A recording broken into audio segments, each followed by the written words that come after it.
Hello, and welcome to the weekly dementia blog sponsored by Spectrum Ed. My name is Dr. David Hutchings, and we are continuing our series on what to do after the diagnosis. Last week, we talked a little bit about sundowning and talked about some of the things that we can do to help with that. If you have any more questions about sundowning, you're welcome to reach out to us on our clinical support line.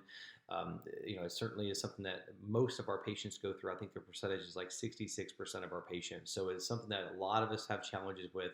And there are some very unique environmental factors and things that we can kind of put in place to help with sundowning, despite having to use medications all the time. So what we're going to talk about this week is challenging behaviors in dementia. We see challenging behaviors in most forms of dementia. They can either be very aggressive type behaviors, or they can be not so aggressive but challenging for the caregiver at the least. So some of the things that we can do, so we're going to talk about some environmental things and some quick tips. And then we're going to talk about a little bit of the pharmacological approaches that we can also use to help with some challenging behaviors.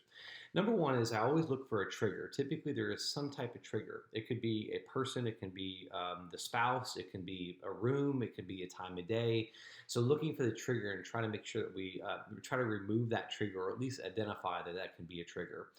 Also looking for certain kind of patterns that can help us predict certain behaviors, and also asking ourselves, when the behavior happened, what did the environment look like? What did it smell like? What did it sound like? I've seen many times patients have behaviors just because of their environment, maybe too loud or too overstimulating for them to be able to process those types of or distractions rather. Also ask yourself what happened just before the behavior started, or is there a certain time of the day that's a little more difficult? Maybe a certain time of the year. I do see patients sometimes have very difficult time around the holidays, so it can be certainly a time of the year. We definitely want to rule out any kind of pain. If a patient is having some kind of pain, that can definitely trigger a behavior as well.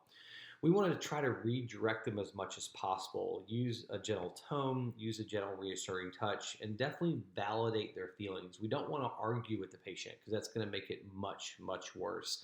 So whatever they're seeing and feeling and hearing, we have to almost become a part of their world. A long time ago in dementia, we used to try to redirect the patient. Instead of redirecting, we would try to pull them back into our environment and try to reorient them. And we know that that certainly can make the behaviors much, much worse.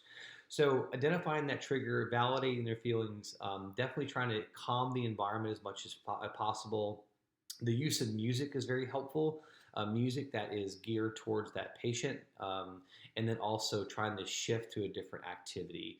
But really, kind of around trying to identify that trigger is the most important thing, and then putting in those environmental approaches can certainly help.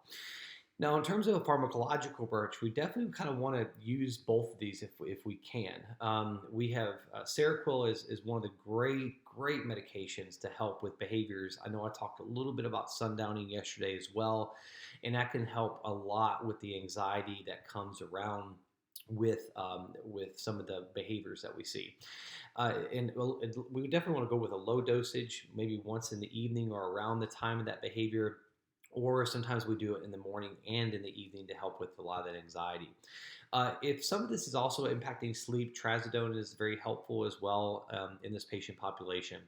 One drug class that I'll say that is not, that we definitely want to make sure that we kind of stay away from as much as possible, is the use of benzodiazepines in dementia patients, despite the type of dementia. This is going to be your Ativans, your Xanaxes, lorazeprams, those kind of medications. These are sometimes what I see is, and I actually didn't mention this last week, so I want to cover this this week. I have seen many times where these medications are given to help with sundowning or help with sleep. And the problem is that the benzodiazepines, not only are they a huge risk for falls, patients are at a huge risk for falls with dementia on these medications, but they don't help you sustain sleep.